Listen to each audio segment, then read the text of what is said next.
नमस्कार, मैं हूं रवि कैंत्रा। चैनल पर वक्त हो गया है क्वेश्चन आवर का। उत्तराखंड में राज्य गठन के वक्त 1,27,000 से ज्यादा हेक्टेयर में मंडुवे की खेती होती थी, लेकिन अब मात्र करीब 70,000 हेक्टेयर में ही मंडुवे की खेती हो रही है। लिहाजा सरकार अब मिलेट नीति पर काम करने की बात कर रही है।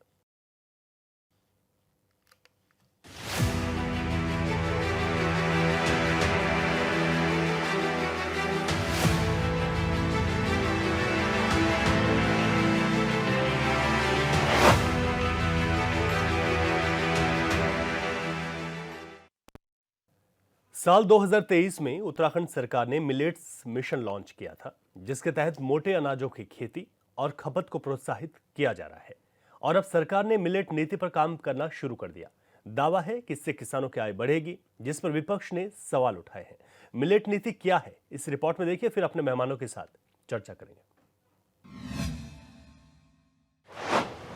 उत्तराखंड में मिलेट नीति की तैयारी, कैबिनेट में प्रस्ताव लाने की तैयारी, किसानों की आय बढ़ाने पर है। सरकार पूरी तरीके से प्रतिबद्ध है किसानों के बारे में सोचने के लिए, और जिस प्रकार से हर महीने किसान के खाते में निधि जाती है, किसान निधि जाती है, वो यह दर्शाती है कि भारतीय जनता पार्टी पूरी तरीके से किसानों के बारे में सोचती है और उस पर कार्य करती है। और जहां तक रही बात मिलेट्स योजना की, तो था तो कोदा जंगोरा खाएंगे उत्तराखंड बनाएंगे वाली नीति पे उत्तराखंड का निर्माण हुआ था।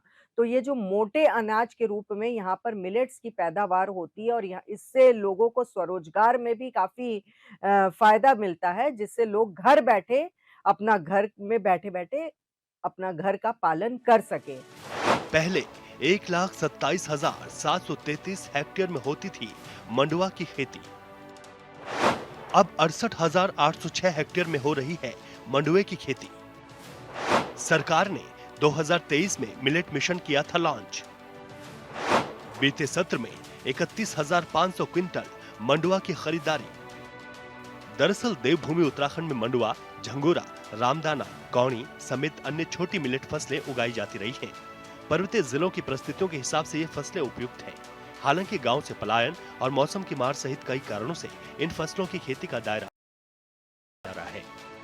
राज्य गठन के वक्त प्रदेश में 1,27,733 हेक्टेयर में मंडुवा की खेती होती थी, जो अब घटकर 68,806 हेक्टेयर रह गई है। यही स्थिति झंगोरे की भी है।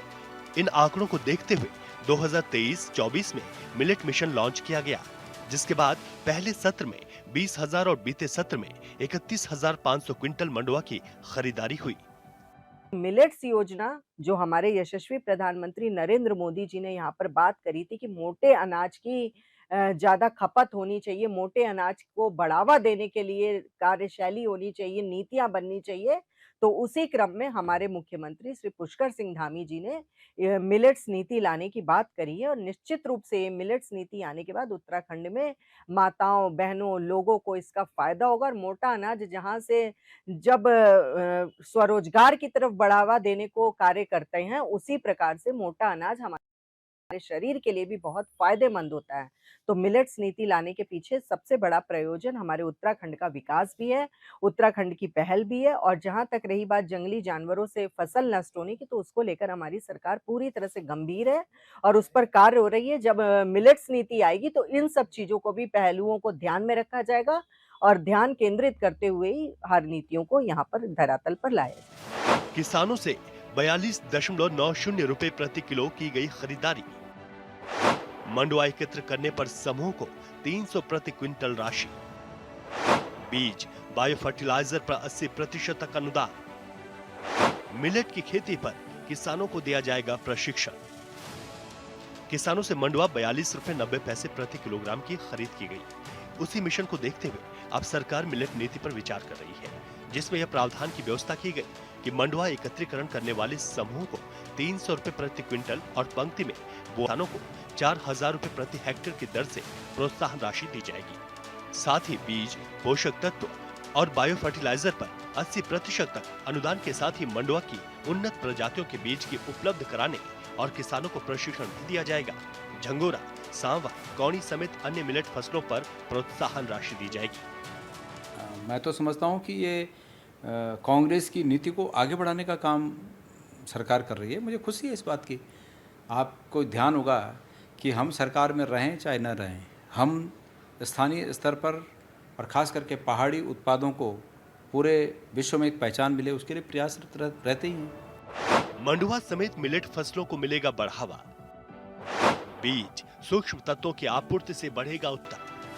हरीश रावत जी, आपने हमेशा देखा होगा, बतेरे लोगों को शिकायत रहती है कि हरीश रावत जी इन चीज़ों को ज़्यादा चलाते हैं। तो ये हरीश रावत जी का प्रयास है जिसको कि धामी सरकार आगे बढ़ा रही है। तो हमें खुशी है इस बात की। स्थानीय स्तर पर जो उत्पादित होने वाला माल है उसकी अगर डिमांड बढ़ती है तो हमारे किसानों को इसका फ़ायदा होगा। तो हमारी ये नीति है और इस हमारी नीति को अगर सरकार मोहर। तो उत्तराखंड में मिलेट नीति की तैयारी है। कैबिनेट में प्रस्ताव लाने की ये पूरी तैयारी है। किसानों की आय बढ़ाने पर जोर दिया जा रहा है। दरअसल पहले प्रदेश भर में अगर बात करें तो एक बहुत बड़े स्तर पर, जहां पर कि 1,27,733 हेक्टेयर में मंडुवे की खेती हुआ करती थी, अब वो सिमट कर 68,806 हेक्टेयर हो गई है, यानी कि आधी। सरकार ने 2023 में मिलेट मिशन लॉन्च किया था। बीते सत्र में 31,500 क्विंटल मंडुवे की खरीदारी की गई। किसानों को 42 रुपये 90 पैसे प्रति किलो की ये खरीदारी हुई है। मंडुआ एकत्र करने पर समूह को 300 प्रति क्विंटल की राशि दी जाएगी। किसानों को 4,000 रुपये प्रति हेक्टेयर प्रोत्साहन राशि होगी जो नीति बनेगी। बीज, बायो फर्टिलाइजर पर 80% तक का अनुदान होगा। मिलेट की खेती पर किसानों को प्रशिक्षण भी दिया जाएगा, ये बात भी सामने निकल कर आ रही है। मंडुआ समेत मिलेट फसलों को इससे बढ़ावा मिलेगा। बीज, सूक्ष्म तत्वों की आपूर्ति से उत्पादन बढ़ेगा और पर्वतीय क्षेत्रों में किसानों की आय में बढ़ोतरी होगी, ये सरकार का दावा है। आने वाले वक्त में जो जानकारी अभी तक मिल पा रही है, मिलेट नीति सरकार उत्तराखंड में लेकर आ रही है और इन नीतियों से क्या कुछ बदलेगा वो देखना के लिए आने वाले वक्त में हम सबके बीच होगा। लेकिन पर्वतीय क्षेत्रों में किसानों की आय की बढ़ोतरी की जो बात सरकार कर रही है, इसमें देखना है कि जो सरकार की नीतियां हैं उसमें कितना बदलाव आएगा। तो मोटे अनाजों को लेकर अक्सर हम देखें तो इस तरीके से कई कार्यक्रम भी आयोजित किए गए। श्री अन्न महोत्सव भी आयोजित किया गया। मोटे अनाजों की खरीदारी ज़्यादा से ज़्यादा हो, ये एक लक्ष्य रखा गया है ताकि किसानों की आजीविका और जो उत्तराखंड की जो वो कृषि जो पहले से ही चली आ रही है परंपरागत तौर पर, उसको बढ़ावा मिल सके। विपक्ष के भी सरकार की नीतियों पर कुछ सवाल हैं। विपक्ष का ये कहना है कि सरकार नीतियां तो बनाती है लेकिन उन नीतियों का धरातल पर जब वो उतरती हैं तो कोई खासा यहाँ पर असर देखने को नहीं मिलता। तो खास तौर पर अगर मिलेट्स की हम बात करें तो मंडुवे और झंगोरे को लेकर उत्तराखंड में पारंपरिक खेती रही है, उसमें एक बड़ा बदलाव सरकार लाना चाहती है। जानकारी ये है कि कुछ वक्त बाद मिलेट की खेती को लेकर जो प्रशिक्षण दिया जाएगा और जो ये कहा जा रहा है कि इससे किसानों की आय बढ़ेगी, इस पूरी नीति को कैबिनेट की बैठक में लाया जाएगा। लेकिन अगर मौजूदा वक्त में बात करें तो किसानों की आय इससे बढ़ेगी, मंडुआ एकत्र करने वाले समूह को क्या फ़ायदा होगा और जो अभी मंडुए की खरीद हो रही है, झंगोरे की खरीद हो रही है, उसमें कितना इजाफा होगा इस नीति के बाद, ये देखने वाली बात होगी।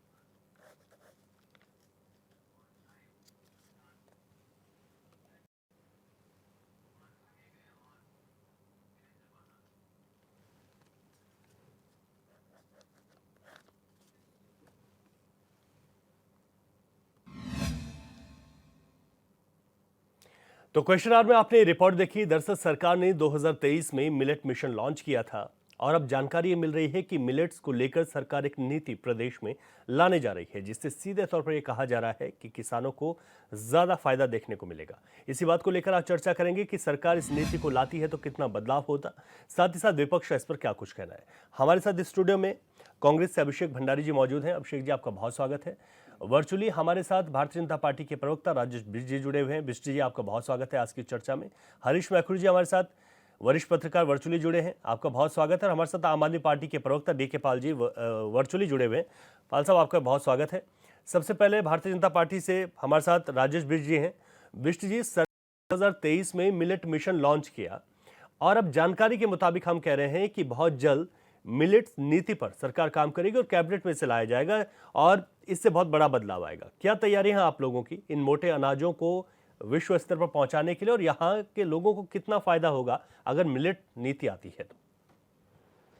रवि भाई, मैं सबसे पहले आपके माध्यम से सभी देशवासियों को, यहाँ मीडिया सेंटर पे बैठे सभी साथियों को, डॉक्टर भीमराव अंबेडकर साहब की आज जयंती है, आप सबको शुभकामनाएं देना चाहूँगा और उनको पूरा देश इस समय याद कर रहा है। साथ ही ये जो महत्वपूर्ण मुद्दा आपने आज डिबेट में रखा है, इससे मुझे ये समझ आ रहा है कि मोटे अनाज की हम बात कर रहे हैं और मोटे अनाज पे मोटे मोटे तौर पे अगर समझा जाए तो कृषि से, पलायन से, स्वरोजगार से और पर्वत से जो वहां के पलायन करके नीचे मैदानी इलाकों में आ गए अधिक सुविधाओं के लिए, उन सब से लगता हुआ मुद्दा है ये। और ये महत्वपूर्ण अपने आप में हो जाता है कि आज से राज्य बनने से पहले की बात करें, हम यूपी के दौर की बात करें, या खास तौर पे जब लोगों के पास संसाधनों का अभाव होता था, जी, उस समय कृषि प्रधान, उत्तर प्रदेश से लगता हुआ उत्तराखंड कृषि प्रधान राज्य इस देश के अंदर जाना जाता था। आज जब हम पर्वतीय क्षेत्रों की बात करते हैं तो वाकई पर्वतीय क्षेत्रों में बहुत सारी चुनौतियां हैं जिसका सामना आज आम कृषक को करना पड़ रहा है। जी। सरकार हर संभव प्रयास कर रही है कि किसी ना किसी तरीके से, जैसे मैंने कृषि भूमि की बात करी, पलायन की बात करी, स्वरोजगार की बात करी, और ये जो मोटे अनाज जो सेहत के लिए भी हर तरह से अच्छे हैं और इससे हमारे लोगों को किस तरह से आमदनी का फायदा हो सकता है, सरकार अपनी जो ये नई जो कैबिनेट में जिसको बहुत जल्द मंजूरी मिल जाएगी, उससे ये समझ आ रहा है कि हर एक क्षेत्र में हमारे लोगों के लिए फायदे की स्कीम रहेगी। अब हम लोग मिलेट की खेती करते हैं, समूह को उसके माध्यम से 300 रुपए प्रति कुंटल मिलना जी। उसके बाद जो लोग इसके लिए खेती करेंगे 4000 रुपए प्रति हेक्टेयर के हिसाब से उनको मिलना। उसके बाद जो उनको फर्टिलाइजर्स वगैरह मिलेंगे, पोषक तत्व मिलेंगे, बीज मिलेंगे, उसमें सरकार की तरह जो पहल है 80% उनको कहीं ना कहीं सब्सिडी देना, ये अपने आप में प्रोत्साहन करने वाली चीज है, जिससे किसान वाकई अगर जो खेती है जिसके लिए आज अनाज की हम बात कर रहे हैं, उस पर अगर थोड़ा सा और परिश्रम कर ले तो उसको सरकार द्वारा जो निरंतर कृषि के लिए, बागवानी के लिए तमाम वो स्कीमें जिससे प्रदेश के अंदर खुशहाली है, लोगों को रोजगार के नए अवसर मिले, उसके लिए मुझे लगता है बहुत अच्छा विकल्प होगा हमारे लोगों के लिए, बशर्ते हमारे लोग सरकार के द्वारा दी गई स्कीमों का लाभ। साथ ही जब हम लोग इन चीजों की बात करें तो तमाम मुझे और भी इसके पैरेलल स्कीम्स नजर आ रही हैं जी, जिसमें पशुपालन की बात कर रहे हैं, ऊर्जा के क्षेत्र में सौर ऊर्जा की बात कर रहे हैं, होम स्टे की बात कर रहे हैं, मशरूम पालन की बात कर रहे हैं, मुर्गी पालन की बात कर रहे हैं, मत्स्य पालन की बात कर रहे हैं, बकरी पालन की बात कर रहे हैं। ये तमाम वो स्कीमें मैं स्वरोजगार के लिए आपके माध्यम से बताना चाह रहा हूं कि ये वही सारी स्कीमें जिसमें 40% से लेके 80% तक सरकार सब्सिडी दे रही है, वर्कशॉप लगा रही है, उसके बाद पहाड़ के गांव ब्लॉक स्तर पे निरंतर अधिकारियों को भेज के समय समय पे वहां पे उनको इस चीज के लिए प्रोत्साहित किया जा रहा है कि आप आइए और इन सब चीजों को कीजिए, सरकार आपके साथ सपोर्ट में खड़ी और आपको इन चीजों का लाभ मिलने वाला है जी। अब हमारे लोगों को ये बात समझनी होगी कि होता जो मैं जनपद में रहता हूं, चंपावत में तो मैं जो अधिकतर चीजें देख पाता हूं, क्योंकि क्षेत्रफल जनपद की विधानसभाओं का, ब्लॉकों का बहुत विस्तारित है और जब किसी एक गांव के कोने के आदमी को जनपद में जाके किसी कार्य के लिए बात करनी पड़ती है तो वो एक या दो बारी प्रयास करके वापस अपने घर बैठ जाता है। वो ये कोशिश नहीं करता कि जब मैंने प्रयास किया तो जब तक ये स्कीम का लाभ मैं नहीं उठाऊंगा मैं जनपद जाना छोड़ूंगा नहीं। तो कुछ कहीं पे मैं ये समझ पा रहा हूँ कि हमारे युवा या हमारे बुजुर्गगण जो कहीं ना कहीं किसी योजना का लाभ लेना चाहते हैं, वो दूरी अधिक होने की वजह से, सही तरीके से कागजी कार्रवाई पूरी ना होने की वजह से और एक दृढ़ शक्ति की कमी होने की वजह से इन स्कीमों का लाभ नहीं ले पा रहे, जो मुझे समझ आ रहा है। तो शुरुआत में डिबेट की जो ये चर्चा हो रही है उस पर इतना जो मैंने कहा है विस्तार पे, आगे जैसे जैसे बात आएगी उस पे वैसे वैसे मैं जवाब दूंगा। ठीक है राजीव जी, आपने बिल्कुल ठीक कहा। अच्छा, बड़ा अच्छा लगता है ये सुनकर भी कि मिलेट्स को लेकर, हमारे जो मोटे अनाज हैं उनको लेकर अगर एक नीति आती है और इस पर अगर हम सोच भी रहे हैं तो इसका आने वाले परिणाम ठीक है बहुत अच्छे कब तक मिलेंगे वो अलग चीज़ है, लेकिन सोच भी रहे तो अच्छा लग रहा है। चर्चा को आगे बढ़ाते हैं। अभिषेक, जो भारतीय जनता पार्टी कह रही है कि इससे ये बदलाव होगा, और जो बातें सामने निकल कर आ रही हैं कि मिलेट्स नीति पर अब सरकार काम करने वाली है और बहुत जल्द कैबिनेट में से लाया जा सकता है, कांग्रेस पार्टी किस तरीके से इसे देखती है, इस कदम को? धन्यवाद रवि भाई। मैं सर्वप्रथम संविधान के निर्माता अवयव थे हमारे भीमराव अंबेडकर जी, उनको नमन करता हूं और सभी देशवासियों से संविधान के लिए उसकी पालन हेतु और संविधान से जो हम चले हैं इसलिए आज हम इस जगह पे पहुंचे हैं, तो सभी को शुभकामनाएं हैं और संविधान की भी बधाई है। दूसरा, बैसाखी का पर्व है, तो सभी देशवासियों को और जितने भी हमारे पैनलिस्ट हैं सभी को बैसाखी की भी बधाई। निसंदेह सरकार की बात जो हो रही है मिलेट्स पे, हमारा देश और प्रदेश, अभी राजेश बिजली हमारे भाजपा के विद्वान प्रवक्ता हैं, उन्होंने बड़ी अच्छी चर्चा में बताया कि किस तरह से मिलेट्स की बात करी, लेकिन हमारा देश जो है कृषि प्रधान देश रहा है पहले से ही, और प्रदेश भी उसी का एक अवयव, एक हिस्सा है। तो हम हर चीज, हमारी जो बुनियादी चीजें हैं, सकल घरेलू उत्पाद या हमारी जो आय है, ये कहीं ना कहीं किसी न किसी रूप में कृषि से जरूर जुड़ी है। हमारे जो पुरानी जो सरकारें रही, चाहे 1952 से लेकर और बीच बीच में अलग अलग पंचवर्षीय योजनाएं भी चलाई, तो उसमें हमेशा कृषि को ही प्रमुखता दी गई। और आज किसान जो अन्नदाता है, बहुत रूप में जो किसान है किस तरह से परेशान है, चाहे सरकार की योजनाएं हो सकता है बहुत अच्छी हैं, लेकिन उनको धरातल पे जरूर उतरना चाहिए। 2014 में जब केंद्र में भाजपा की सरकार बनी थी, तो भाजपा की उस टाइम अपने एजेंडे में ये था कि किसान की आमदनी दुगनी हो जाएगी, उनकी आय दुगनी हो जाएगी, तो शायद अभी कहीं दुगनी हुई नहीं। मैं वापस अपनी चर्चा पे आते हुए जो ये मिलेट्स की बात कर रहे हैं, तो मिलेट्स मीन्स मोटा अनाज, तो मोटे अनाज के लिए अभी हमारे पूर्व प्रदेश अध्यक्ष गणेश गोदियाल जी ने हरीश रावत जी का जिक्र किया। तो हरीश रावत जी जब से सरकार रही 2013 के बाद या उससे पूर्व में भी हमेशा अपने जो हमारे उत्पाद हैं उनको कहीं ना कहीं किसी रूप में बढ़ाने के लिए उन्होंने प्रयास किया। जब निसंदेह चाहे प्रधानमंत्री हैं, प्रधानमंत्री जी ने मिलेट्स की बात करी तो एक बढ़ावा मिलता है। इसी प्रकार हरीश रावत जी प्रदेश के मुख्यमंत्री भी रहे और केंद्र में कई पदों पे रहे, तो उनकी बातों से भी निसंदेह फायदा मिलता है। लेकिन धरातल पे हमारी योजनाएं कितनी उतरती हैं, मैं सरकार की मंशा पे संदेह नहीं कर रहा हूं, लेकिन सरकार हमेशा कुछ ना कुछ नई चीजें आपको, रवि भाई एक बार हमारे वरिष्ठ पत्रकार हैं हरीश मैखुरी जी, उन्होंने भी बताया कि जब कोई यहां पे चर्चा शुरू होती है, जैसे चार धाम, तो हम सीधे जुड़ जाते हैं कि हमारी पूरी आर्थिकी चार धाम पे है।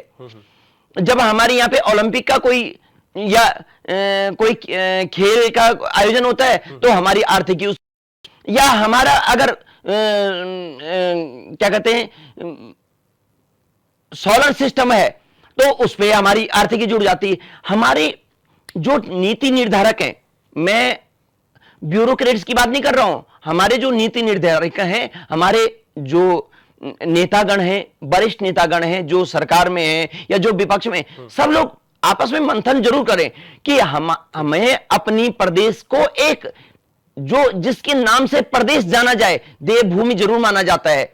पंच बद्री पंच केदार यहां है, पंच प्रयाग यहां है, हमें अपनी आर्थिकी जरूर बनेगी, आर्थिक हमारा प्रदेश संपन्न होगा। भगवान बद्री विशाल से यह कामना है, सब प्रदेश के निवासी एकजुट होकर काम करेंगे। लेकिन मैं पुनः सरकार से एक चीज ये बताऊंगा कि आप हर चीज पे एक नया फोकस न करके आप अभी जो हमारे कृषि मंत्री हैं, कृषि मंत्री जी भी माननीय गणेश जोशी हैं, शायद गणेश शायद जोशी, नहीं हुई। हाँ गणेश जोशी जी, क्योंकि अभी विधानसभा जब सत्र हुआ था तो स्पीकर ने उनको कुछ क्वेश्चन पूछा और उन्होंने जवाब कुछ और दिया, तो मैंने शायद इसलिए बोला, निसंदेह क्यों नहीं पता होगा गणेश जोशी जी हैं, लेकिन शायद बोलने का तात्पर्य ये था कि जल्दी कंक्लूड कीजिए जी। तो मैं ये बोलना चाह रहा हूं, आप अपनी प्रदेश की हर चीज को आगे बढ़ाएं, लेकिन प्रदेश को एक नए नाम से जिससे जाना जाए, चाहे आप कृषि के रूप में करना चाहें, चाहे चारधाम के रूप में करना चाहें, चाहे ऊर्जा प्रदेश के रूप में करना चाहें। ऊर्जा भी हमारे पास बहुत नदियां हैं, ऊर्जा का उत्पादन बहुत है, लेकिन उसका फायदा हमें कितना मिल रहा है। मैं ये प्रदेश सरकार से अपेक्षा करता हूं और अपने नीति निर्धारकों से ये गुजारिश करता हूं कि प्रदेश को एक सही पटल पे लाएं, हर दिन एक नया सिफोगा न छोड़ा जाए। डीके पाल जी, आपका क्या कहना है इस पर? डीके पाल जी, डीके पाल जी सुन पा रहे हैं आप? ठीक है, आवाज नहीं पहुंच रही। वरिष्ठ पत्रकार हरीश मैखुरी जी हमारे साथ हैं। मैखुरी जी, जो जिस नीति की बात कर रही है सरकार, कैसे इस नीति को बनाया जा सकता है या बना रही होगी, अगर आने वाले वक्त में कह रहे हैं कैबिनेट में लाया जाएगा, कितना फायदा मिलेगा इससे प्रदेश को?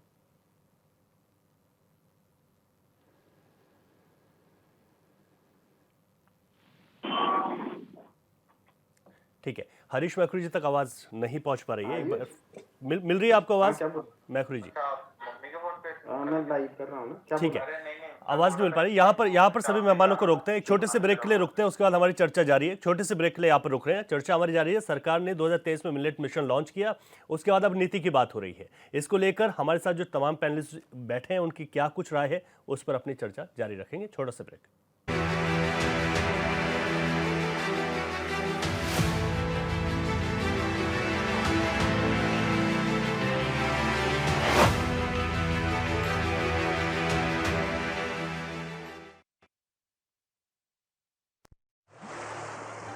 गंगा सी पवित्रता उत्तराखंड के कण कण में है।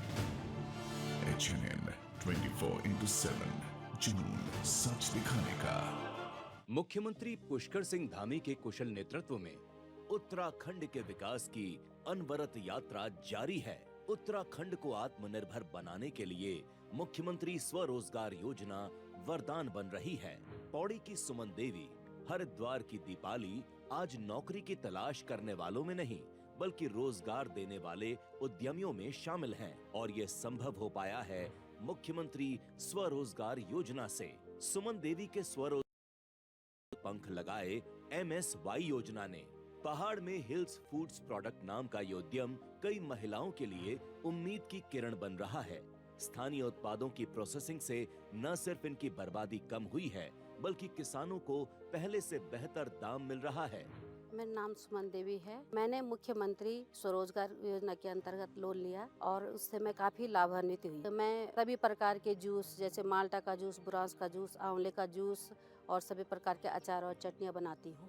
आत्मविश्वास से लबरेज हरिद्वार की दीपाली के लिए मुख्यमंत्री स्वरोजगार योजना ने संभावनाओं के नए द्वार खोले हैं। दीपाली ने MSY का लाभ उठाकर बेंटो केकरी नाम का बेकरी उद्यम स्थापित किया है।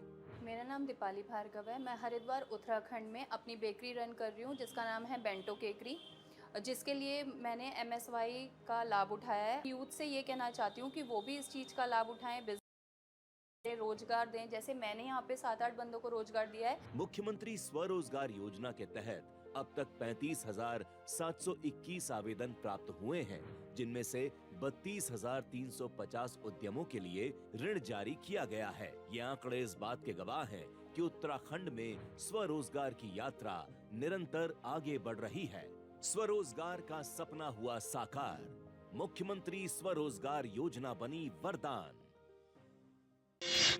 आपका पसंदीदा न्यूज चैनल HNN 24/7 अब टाटा प्ले के चैनल नंबर 1141 पर भी उपलब्ध। पेट दबा, रोग दबा, सबको पता, फिर तुझको नहीं क्यों है पता? पेट दबा, रोग दबा, एक ही जगह। ये पहाड़ ही नहीं, हमारी पहचान भी है। HNN 24/7 जुनून सच दिखाने का।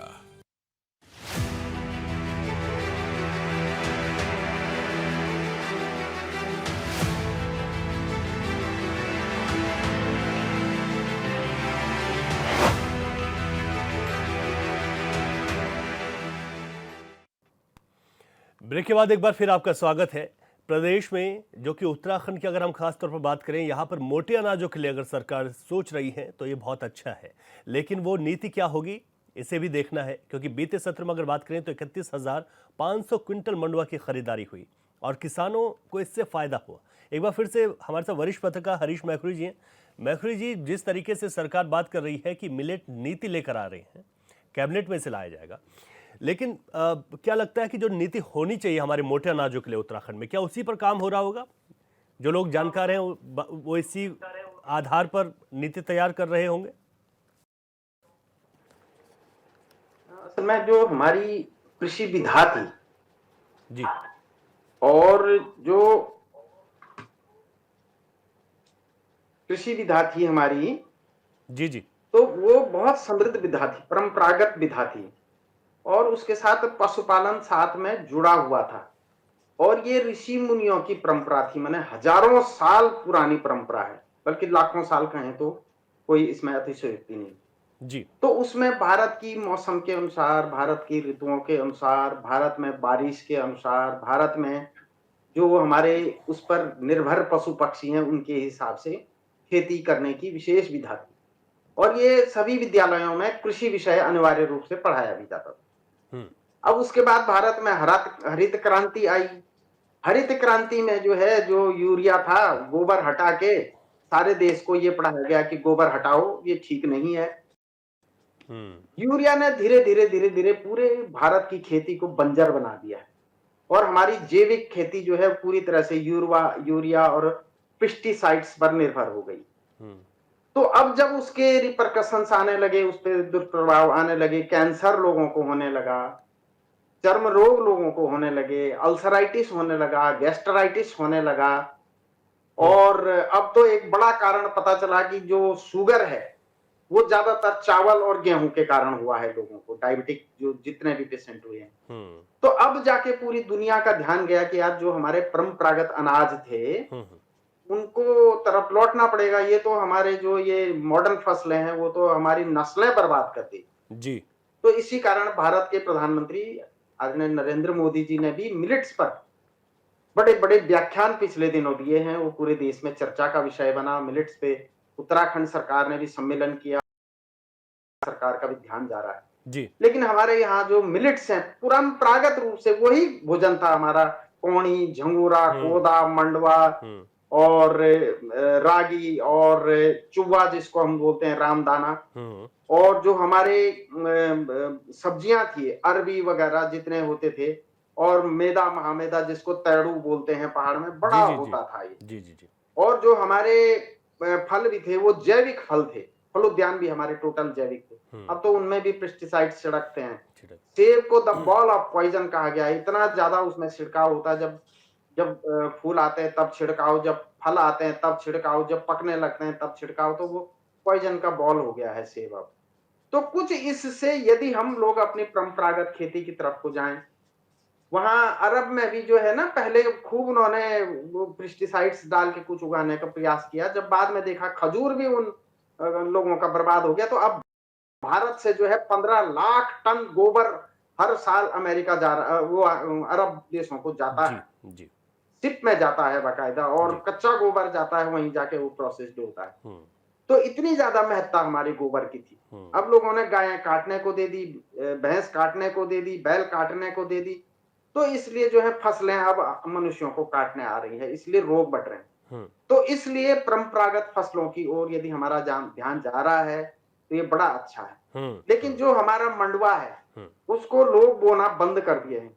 जो हमारा कोणी है उसको लोग बोना बंद कर दिया, क्योंकि कोणी को तोता खा जाता है। मंडवे के लिए भालू आ रहे हैं, गांव के अंदर घुस जाते हैं भालू, सुअर, उसको उनको अच्छा टेस्ट लगता है, मीठा मीठा मंडवे का डंठल होता है, तो उस पे जो है भालू टूट पड़ते हैं।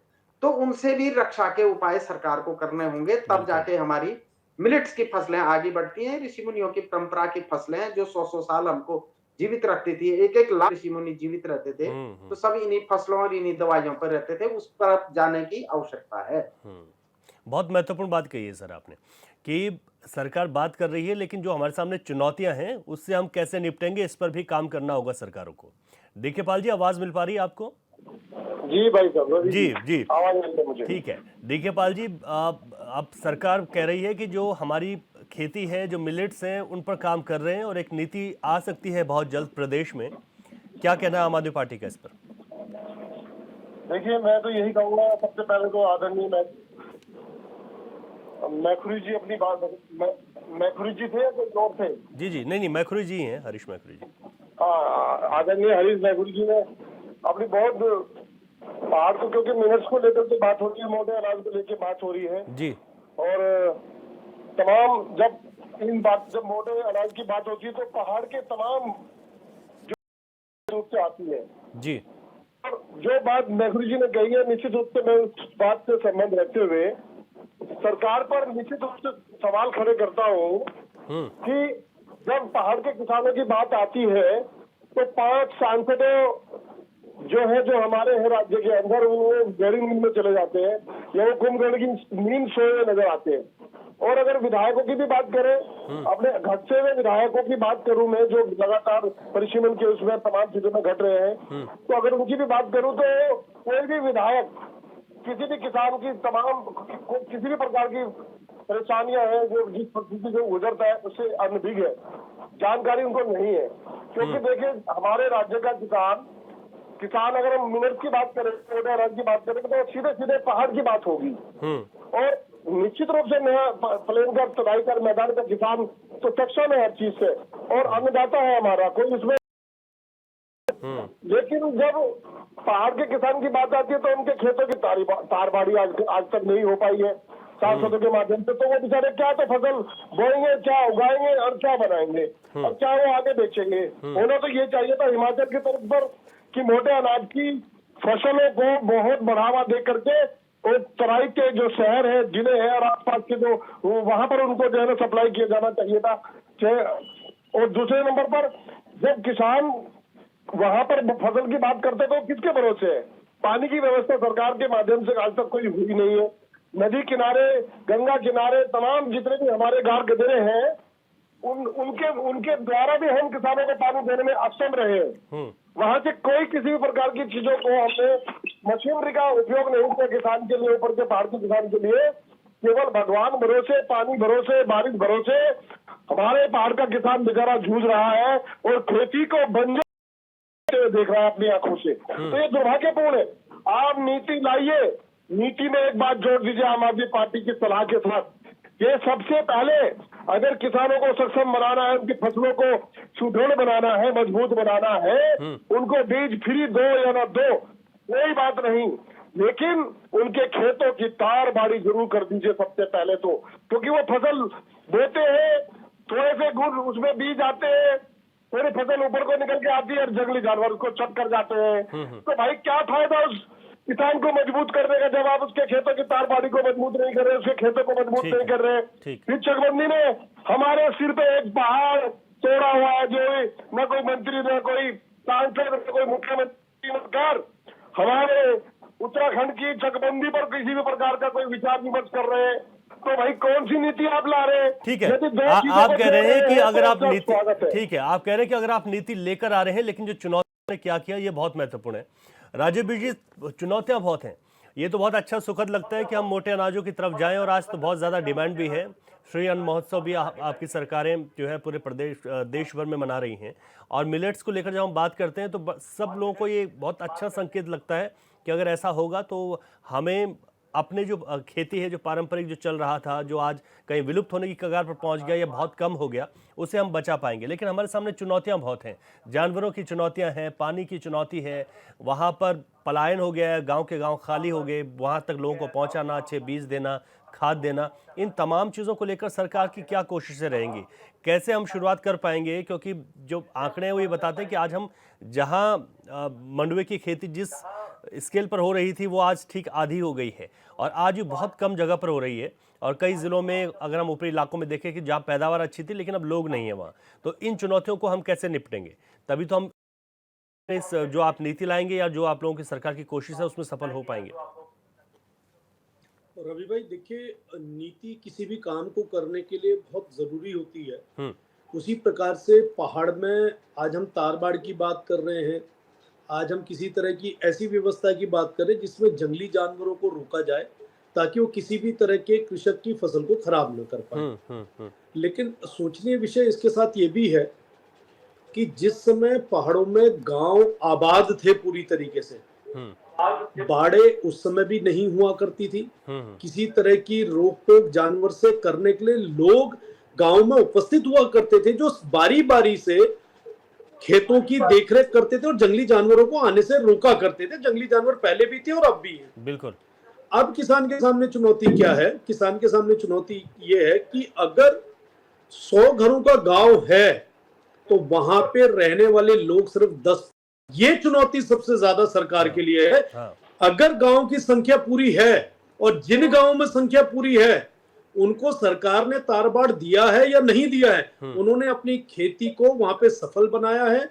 लोकल उत्पाद जो आज बाजार में हमें 60 से 80 रुपए किलो मुंडवे का आटा मिल रहा है, जो 110 या 120 तरह की राजमा इस उत्तराखंड के अंदर हुआ करती थी बताते हैं, जो अब रह के 50-60 तरह की राजमा रह गई है। वो 50-60 तरह की राजमा भी वो कृषक ही उगा के बाजार में भेज रहा है। तरह तरह की दालें बाजार में आ रही हैं। लाल चावल जो हमारे गांव का मशहूर चावल था, जिसकी खीर बहुत अच्छी हुआ करती थी, वो चावल ताकतवर होता था, वो आज भी कृषक उगा रहा है। ऐसा नहीं है नहीं उगा रहा है, उगा रहा है। ये बात और है कि आज का व्यक्ति समस्या के समाधान के बजाय समाधान में समस्या ढूंढने लग जाता है। ये सबसे बड़ा सवाल अपने ऊपर है। मैं जिस तरीके से पहाड़ में रहकर दिन रात कृषकों, अभी मैखुरी जी ने अरबी की बात करी, इन्होंने लोकल उन उत्पादों की बात करी जो शरीर को कहीं ना कहीं पुष्ट भी रखते थे, ताकत भी देते थे और हर तरह से शरीर के लिए फायदेमंद होते थे। जो किसान अपने आसपास के खेतों में, देखिए कृषक पहाड़ में एक सीमित आयु का कृषक रह गया है।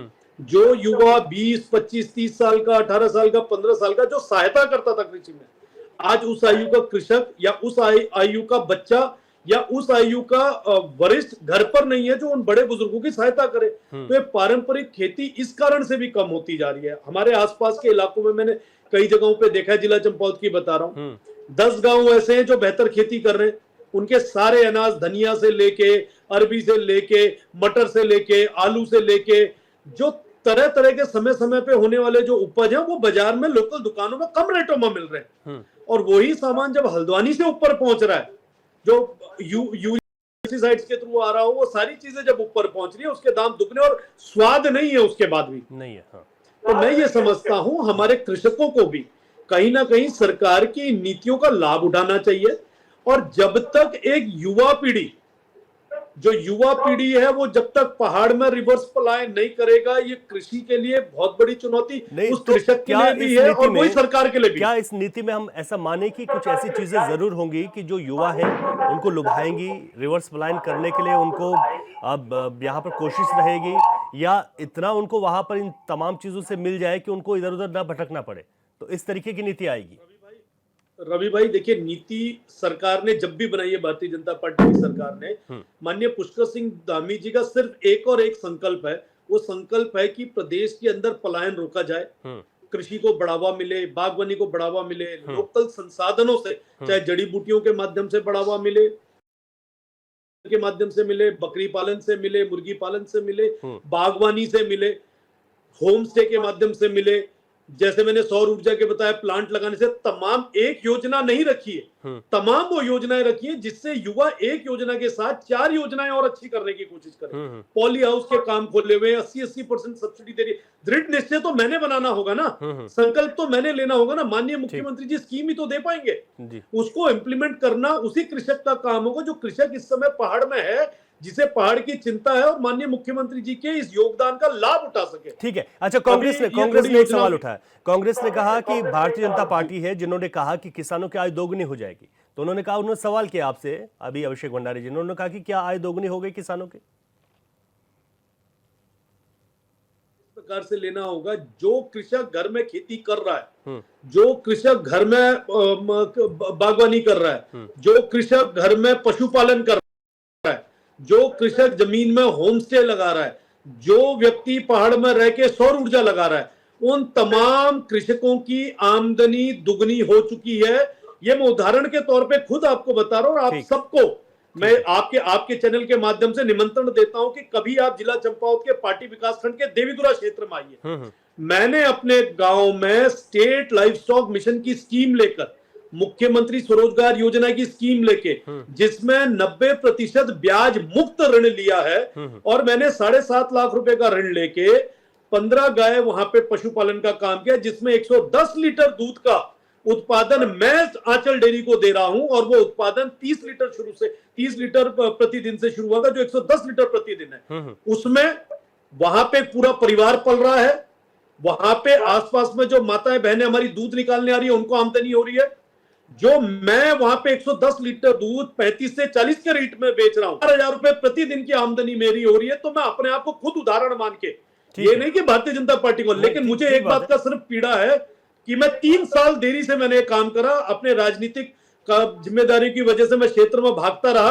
अगर मैं ये काम 3 साल पहले कर चुका होता तो आज मेरी प्रत्येक दिन की आमदनी 10,000 होती, उसमें से 5,000 रुपए चारे का अन्य खर्च को भी मैं काटूं तो 5,000 रुपए प्रतिदिन की आमदनी होती। और ये मेरा क्षेत्र अच्छे से जानता है, मेरे क्षेत्र का युवा जानता है राजेश बिष्ट वहां पे क्या कर रहा है, इसलिए मैं ये जिम्मेदारी से आपको उदाहरण दे रहा हूँ। ठीक है। अभिषेक भंडारी जी, आपने सवाल उठाया तो उन्होंने कहा कि जिन लोगों ने योजनाओं का लाभ उठाया आज उनकी आय दोगुनी हुई है, ऐसा नहीं है। और दूसरा, उन्होंने ये भी कहा कि हम जो नीति लेकर आएंगे उससे सीधे तौर पर फायदा मिलेगा प्रदेश को। इस पर सरकार बहुत गंभीरता से सोच रही है। रवि भाई, पुनः HNN चैनल के माध्यम से मैं भाजपा के प्रवक्ता हैं राजेश बिष्ट जी भाई, आपको ढेर सारी बधाई देता हूं कि आपकी आमदनी 2 गुनी क्या 10 गुनी 50 गुनी 100 गुनी हो जाए। लेकिन इस समय आप सरकार में हैं, सरकार के नुमाइंदे हैं, प्रवक्ता भी हैं, तो आप अपनी योजनाओं का फायदा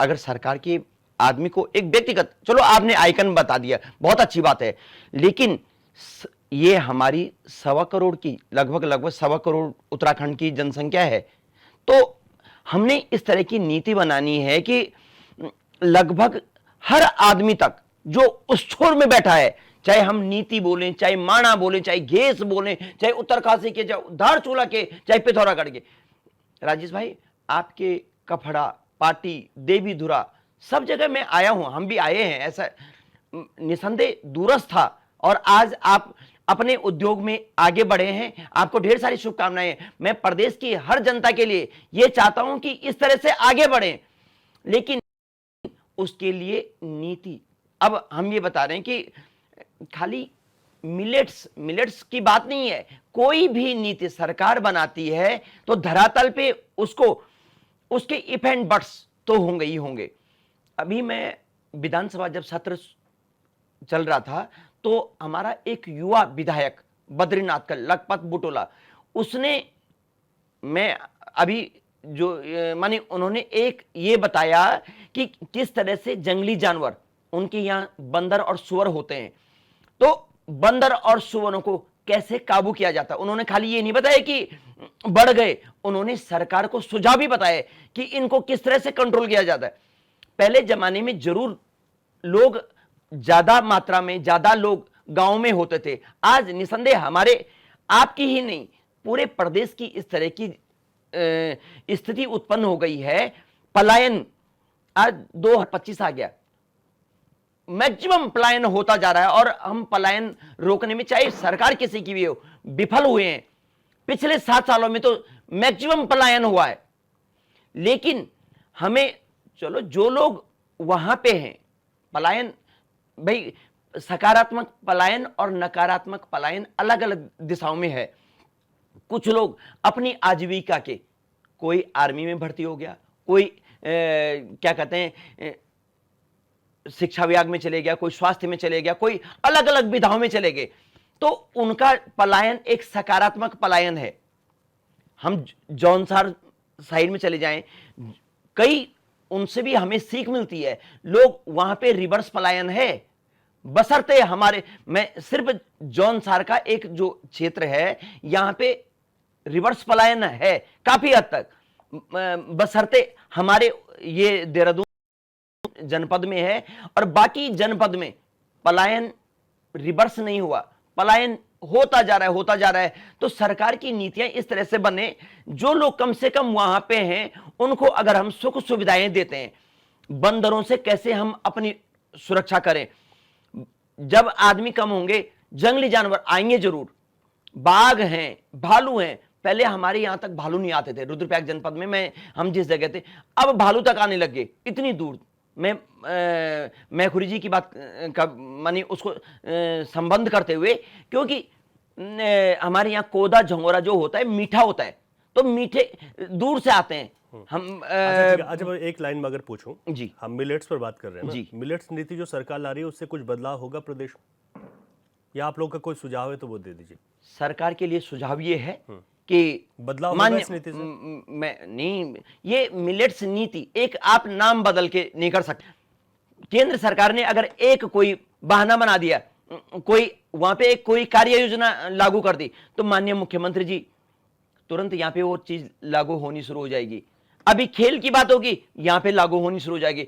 आप निसंदेह युवा हैं, ऊर्जावान हैं, जो भी हैं, लेकिन उसका फायदा यहाँ के प्रदेश की जनता को जरूर मिलना चाहिए। बाकी आप ये बताइए, कोदा और झंगोरा हमारे यहां बताते थे कि 2 रुपया 3 रुपए किलो कौन पूछता था, एक कहावत है, कौन पूछे मंडुए का भाव। लेकिन आज मंडुआ मिल नहीं रहा है। ऐसा नहीं है कि उत्पादन नहीं हो रहा है, उत्पादन भी हो रहा है, लेकिन उसका अभी मैं देख रहा था 30 रुपए 40 रुपए 50 रुपए किलो तक लगभग मंडुआ बिक रहा है। तो हमारी पूर्ववर्ती सरकारों ने भी बहुत काम किया है इस पे, नाम बदल के कुछ नहीं, आप धरातल पे काम कीजिए, आपकी मंशा साफ होनी चाहिए, मिलेट्स नाम नहीं। मैं अभी एक और ठीक है हरीश मैखुरी जी, आप इस पर क्या लगता है, जिस तरीके से आपने नीति पर भी बताया, लेकिन जो सबसे महत्वपूर्ण चुनौतियां हैं उन पर भी आपने बात की है, लेकिन सरकार को मैं चाहता हूं कि आप जैसे जो लोग हैं जो कि बहुत समझ रखते हैं उत्तराखंड में मोटे अनाजों को कैसे होगा, उस पर सुझाव भी जरूर होने चाहिए कि सरकार ऐसे काम करे, और सरकार को सुझाव लेने भी चाहिए ऐसे लोगों से। रवि जी, एक तो हमारा जो सिलेबस है ना जी, उसको पूरी तरह से परिवर्तित करके उसको कृषि आधारित करना होगा। कृषि भारत में तेजी से सिकुड़ रही है और तेजी से घट रही है, और कृषि बीजों में हम लोग चीन की तरह कुछ प्रयोग नहीं कर पा रहे हैं। वो इसलिए नहीं कर पा रहे हैं कि हमारे बल्कि आज संविधान का दिवस भी है, तो ये बात भी अगर नेता लोग तो रखेंगे नहीं, मैं जरूर रख देता हूँ। असल में क्या है, जब तक हम लोग जो है ना अपनी प्रतिभाओं को हटा करके 0% वाले वैज्ञानिक, 0% वाले इंजीनियर, 0% वाले टीचर वाले डॉक्टर लाएंगे तो व्यवस्था नहीं सुधरेगी। ये वोट के बैंक तो बढ़ जाएगा, लेकिन देश का बैंक घट जाएगा। तो इसके लिए जरूरी है कि प्रतिभाओं का सम्मान करें, अच्छे वैज्ञानिक, अच्छे इंजीनियर, अच्छे कृषि वैज्ञानिक, अच्छे डॉक्टर, अच्छे भू वैज्ञानिक, अच्छे साइंटिस्ट, उनको बढ़ावा दे सरकार, मतलब कोई ऐसा विधान निकाले, अपने वोट के लिए आरक्षण वगैरह की व्यवस्था भी करे, लेकिन वैज्ञानिकों को, शिक्षकों को, एक शिक्षक 40 साल पढ़ाता है, अगर 0 नंबर होगा तो 40 पीढ़ियों को बर्बाद कर देगा। तो ये आज ही बोलने की बात है, अब अन्य दिन बोल के इसका प्रसंग भी खत्म हो जाएगा। जी जी जी। संविधान जिनके मतलब सभा के अध्यक्ष थे आदरणीय राष्ट्रपति जी उस समय के संविधान सभा के जी, और जो ड्राफ्टिंग कमेटी थे उसके अध्यक्ष आदरणीय अंबेडकर जी थे, तो उन्होंने 10 साल के लिए ही रिजर्वेशन की व्यवस्था की। वोट के लिए जो है अब वो अब तक खींची जा रही है, तो उस पर एक बार पुनर्विचार की आवश्यकता है। तो उसी तरह से जब हमारे वैज्ञानिक चीन के वैज्ञानिकों की तरह नहीं होंगे, चीन में उन्होंने बिना गुठली वाला आम बना दिया है, और बिना पेस्टिसाइड के, बिना खाद के, मतलब बिना यूरिया के वहां फसलें उगाती हैं। अगर खाद डाल दी और यूरिया डाल दिया तो उसपे जो है जेल की सजा है। वो कहते हैं तुम तो लोगों को मार रहे हैं भाई, ये तो जहर खिला रहे हैं आप। भारत में खुलेआम जहर परोसा जा रहा है। पंजाब के एक किसान मेरे दोस्त हैं, वो कह रहे थे हम अपने लिए गेहूं अलग से उगाते हैं गोबर वाला, और बाकी बेचने के लिए उगाते हैं यूरिया वाला। जी जी जी। तो क्या स्थिति है, आप इतनी बात से समझ सकते हैं। ठीक बात है। तो इसलिए खेती में पशुपालन को बढ़ावा दो, उसके साथ पशुपालन को अटैच करो, उत्तराखंड में जो मैं बद्री गाय को 1000 रुपया देने की, प्रति गाय 1000 रुपया प्रति महीना गवर्नमेंट दे। गवर्नमेंट 33 करोड़ की लागत से बद्री गाय रिसर्च सेंटर बना रही है, उसका क्या लाभ होगा? कुछ भी नहीं। वो तो 33 करोड़ रुपए हमारे खत्म हो जाएंगे। उससे अच्छा उस 33 बनाओ और उसी के ब्याज से आप हर किसान को जो गाय पाल रहे हैं, बद्री गाय पाल रहे हैं, उनको कुछ तो उसका गोबर खेत में जाएगा, उनको दो 1,000 रुपया। वही रिसर्च है जी। आप खाम का उल्टा पैसा व्यय कर रहे हैं, तो उसको सीधा करिए। 33 करोड़ रुपए कॉर्पस फंड बना करके आप प्रति किसान 1,000 रुपया प्रति गाय दो। तो यदि वो बैली गाय भी होगी, दूध नहीं भी दे रही होगी, तो उसका गोबर कुछ तो हमारे खेत में जाएगा, कुछ तो हमारी सुरक्षा होगी, फसलें अच्छी होंगी। ये जो खाद होती है ना, वो यूरिया, वो मिट्टी को जो है शक्त कर देता, सीमेंटेड बना देता है, एक तरह से सीमेंट जैसा। बाद में मिट्टी मृत हो जाती है, उसमें फसलें ही नहीं होती हैं, तो नस्लें भी कहां से होंगी फिर? तो जो हमारा गोबर की खाद है वो मिट्टी को भुरभुरी रखता है, उसमें जीवंत रखता है, जीवन रखता है। इसीलिए जो है गोबर में हम लोग गणेश लक्ष्मी एक साथ खोजते हैं। आजकल लोग जो सेकुलर पार्टियों के हमारे ठेकेदार हैं, वो भक्त गोबर इस तरह के शब्द प्रयोग तक गोबर की उपेक्षा करते हैं। मालूम नहीं है उनको कितना महत्वपूर्ण गोबर और गोमूत्र है। तो उसको निश्चित रूप से जो है बढ़ावा दिया जाए, हमारी गायों को बढ़ावा दिया जाए, हमारी फसलों को बढ़ावा दिया जाए, खेती विषय अनिवार्य किया जाए, तब जाके हमारी खेती बचेगी। और इस तरह के प्रयोग सरकार को करना चाहिए। बचपन से ही हमारे बच्चे जो है व्हाइट कॉलर जॉब की तैयारी करते हैं, क्लर्क बनने की लड़ाई लड़ रहे हैं। किसान नहीं होंगे तो भूखे मर जाएंगे शहर वाले। हम शहरीकरण को बढ़ावा दे रहे हैं, हमें ग्रामीण क्षेत्र की अर्थव्यवस्था को बढ़ावा देने की पंचवर्षीय योजनाएं शुरू करनी चाहिए। ये सुझाव है हमारा। बहुत महत्वपूर्ण सर। वक्त इतना ही है। राजेश बिष्ट जी, अभिषेक भंडारी जी, हरीश मैकुड़ जी, डीके पाल जी, आप सभी मेहमानों का बहुत शुक्रिया आज की चर्चा में भाग लेने के लिए।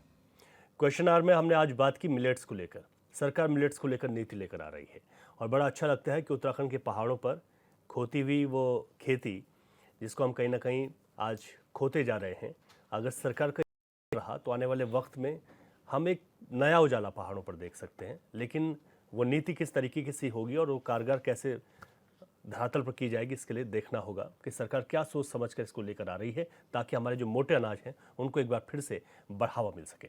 क्वेश्चन आवर में इतना ही। नमस्कार।